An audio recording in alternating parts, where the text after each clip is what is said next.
What is the 4% rule and how will it give me an income when I retire? So this channel is all about my investing journey towards financial freedom and hopefully being able to retire early. So at the moment, I'm investing heavily in my pension, but also my stocks and shares ISA.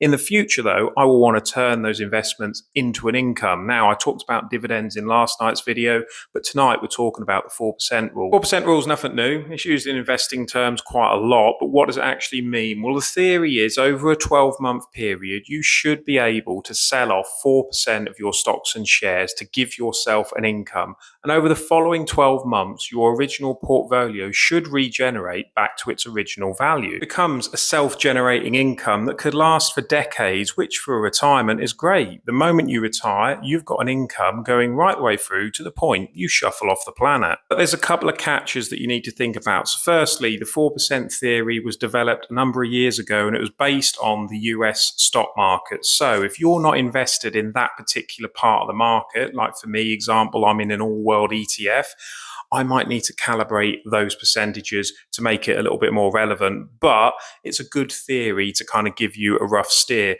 The other thing is the stock market doesn't just grow in linear fashion. The long-term trend has pointed up, it always has done historically, but year by year it could go up, it could go down. And on the years that the stock market is down, you don't want to be selling anything.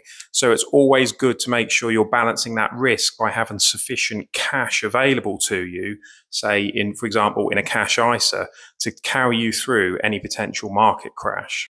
So what will the 4% look for me? Well, I'm hoping to have £500,000 in my stocks and shares ISA by the time I come to retire, which means that could give me, in theory, an income of around £20,000, which even better, because I've used my ISA, will be tax-free. Now, if I bolt that onto the dividends that I also expect to receive, which will be around 2.5%, that should give me a total combined income on my ISA alone of £32,500 a year, tax-free. And remember, this is before I've even touched my pension. Anyway, hope that explained it for you. And if you've got any questions about investing, let me know in the comments. Remember, follow JP's budget if you want to get better with money.